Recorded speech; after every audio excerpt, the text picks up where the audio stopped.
love it if you could give us the Esani word for honeybee and anything else that you might feel inspired to share about this particular archetype. Thank you, I love you, and Naveo. Well, we don't actually have honeybees on our planet. So we don't have a word for honeybee in that sense.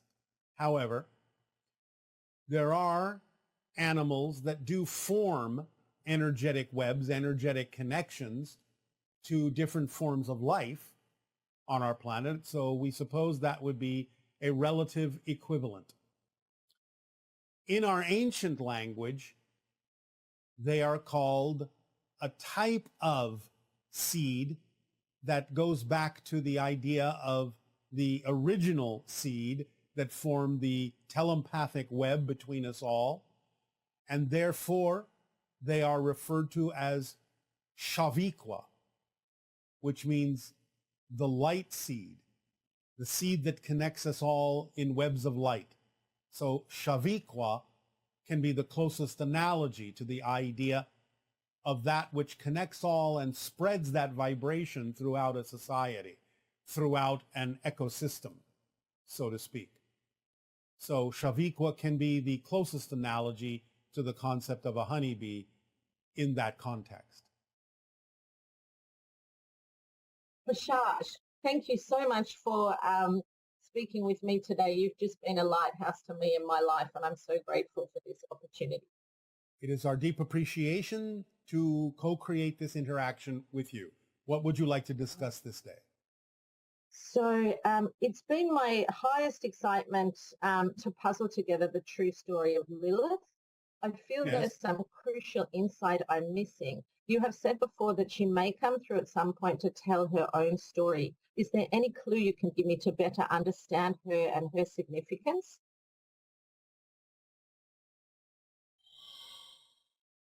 One moment.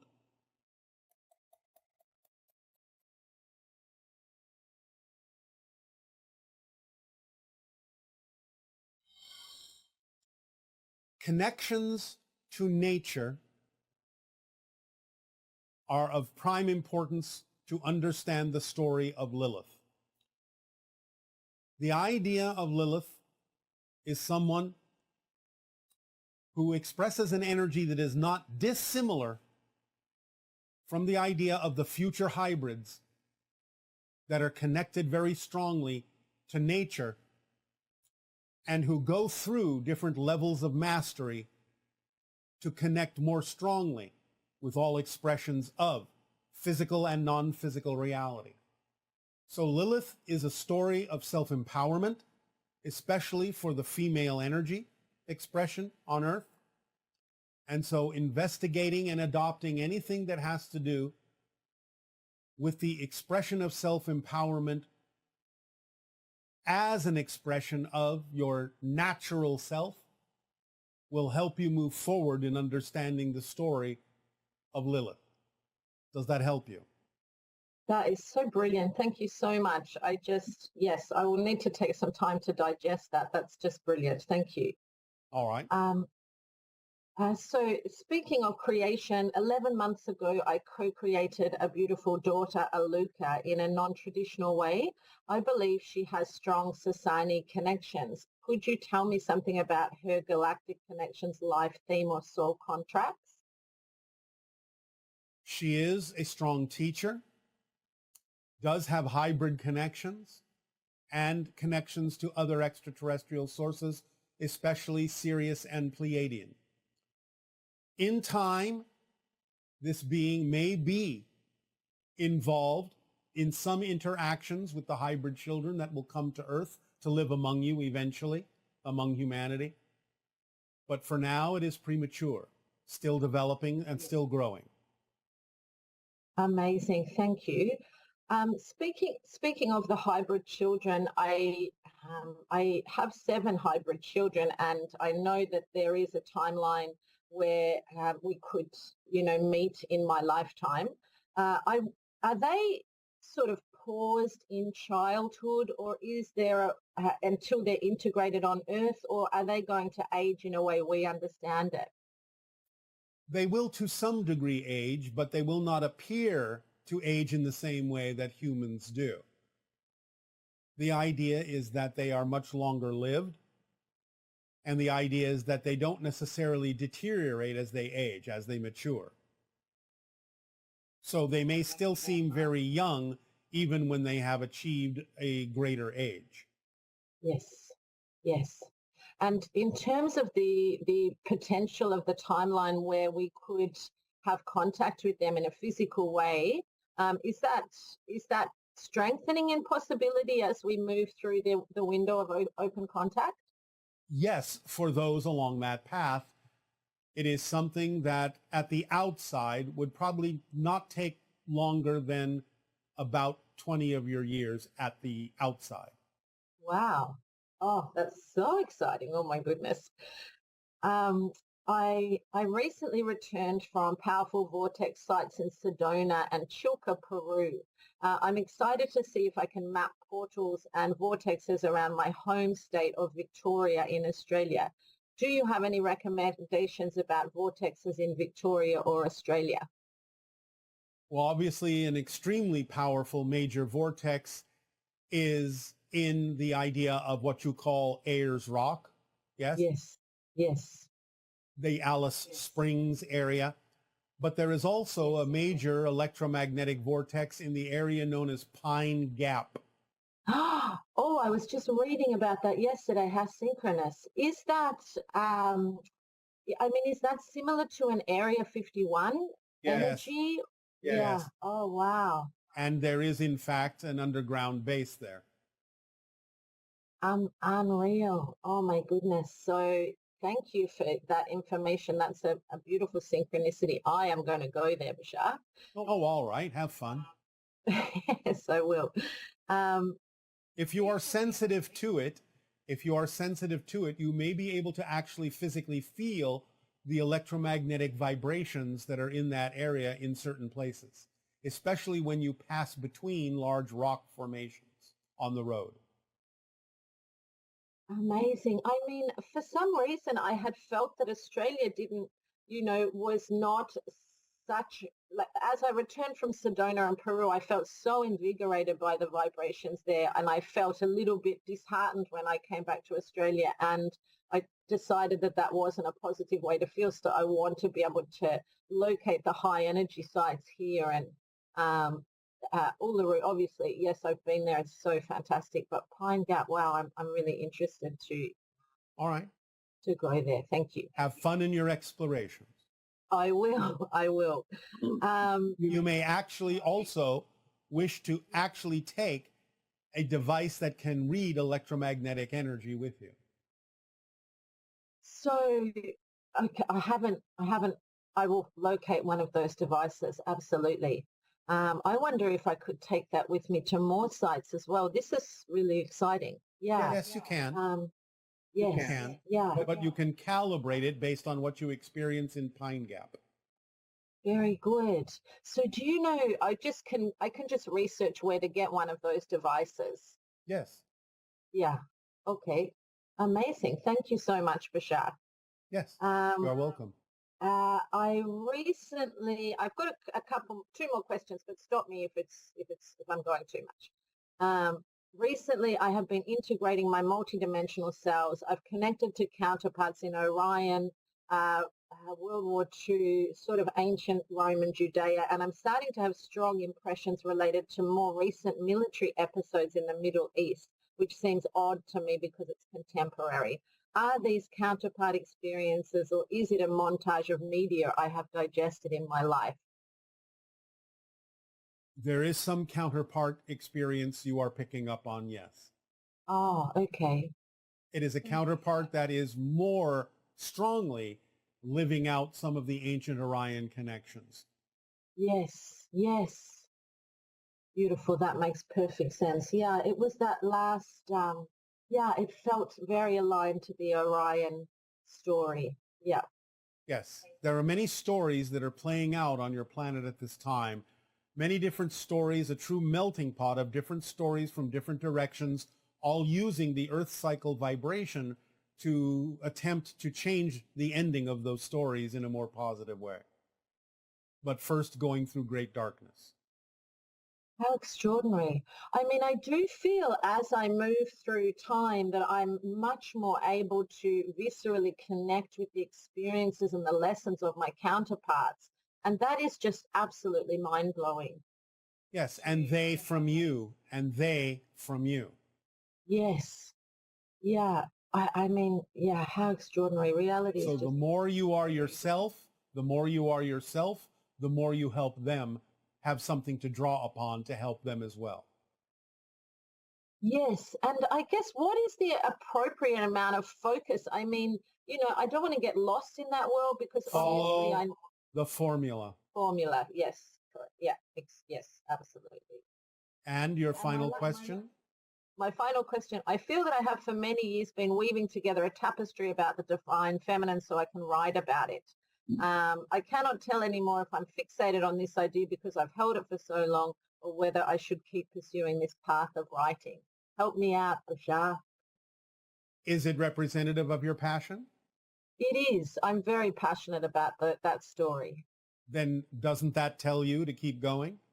It does. I knew as soon as I asked that question, I shouldn't have asked it. It's all right for you to ask it, but thank you for allowing it to be obvious. Yes. Yeah. Well, I just love you so, so much. I can't even put it into words, Bashar. Thank you so much for your time. It's all right. You may put it into actions. Yes, I will do. Absolutely. All right. Our unconditional love to you as well. Aveo. Aveo. Aveo. Albatron. I don't know how to spell it. I don't know whether it's Albatron, Albaton, and they say that they are of a being like yourself, and I don't know if it is really, and I would just like confirmation, please. And what am I to do with it?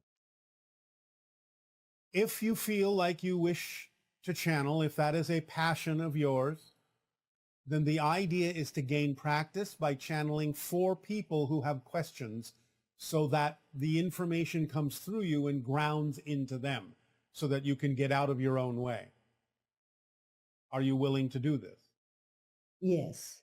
Are you willing to do it without any insistence or assumption about what it is in terms of the information being accurate? It's about the idea of the information being relevant more than accurate. It's about the idea of letting go of any discomfort in feeling silly or anything like that in terms of doing the channeling in whatever way it works its way through you. And just practice with that without any insistence on what the outcome should actually be. As long as your intention is focused in a positive way, then you will be of service to others. But a good way to practice is to allow others to ask questions without the fear of what comes through you. Right. And so is the energy that comes through, I totally understand, and I am feeling better that I'm doing that. But is the energy, is Albatron a thing? Is it something that's just... It's a combination of things. You're working with your own higher mind, but your higher mind is connecting to extra-dimensional and extraterrestrial sources that will reveal themselves in time. So for right now, it is the state that allows you to practice in the way that you need to, involving your higher mind and some other energies that will reveal themselves in time. It's a combination energy. And is channeling going to be a more common thing, like to... In a sense, yes. In a sense, but remember that any time someone is acting on their passion, they are in a channeling state. Okay. So that will become the more natural way to experience it.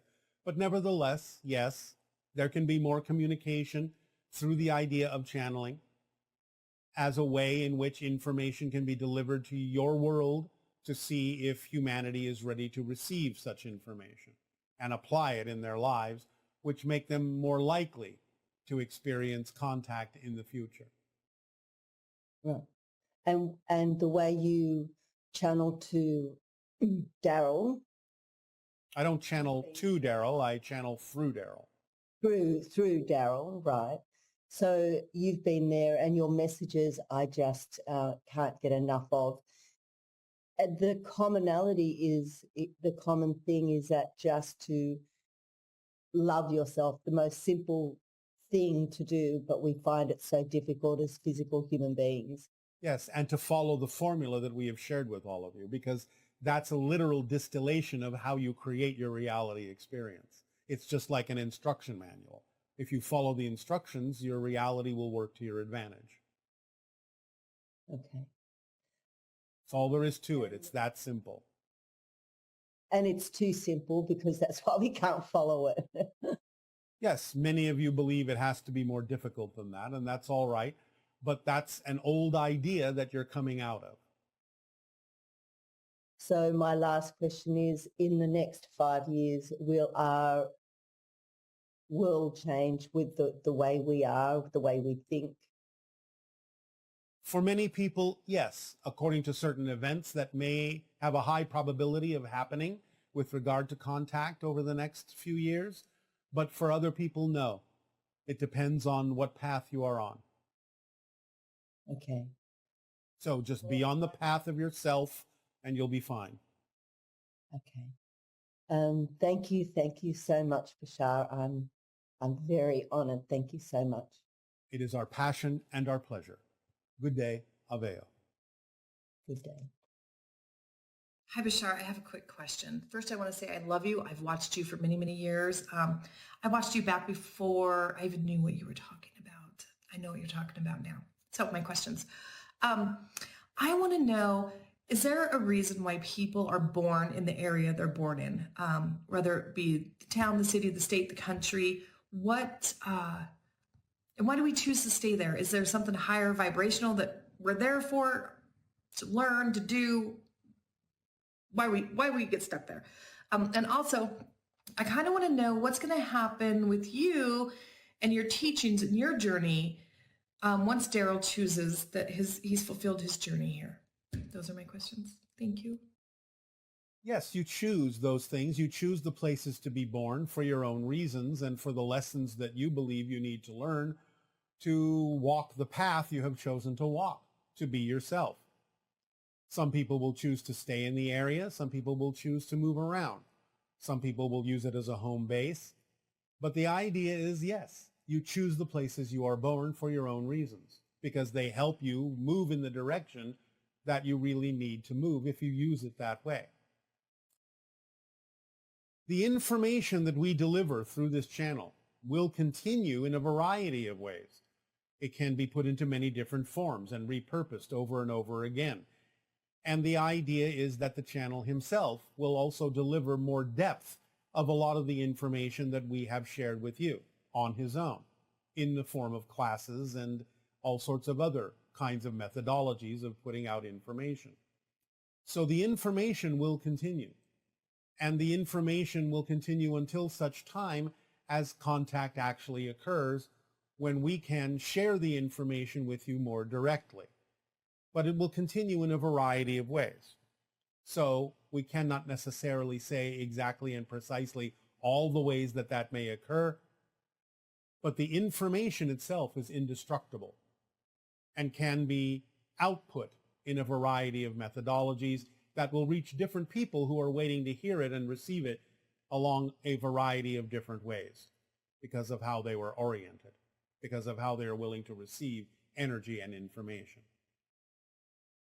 So it's up to the creativity and imagination and inspiration of those dealing with the information to find new ways to put it out there.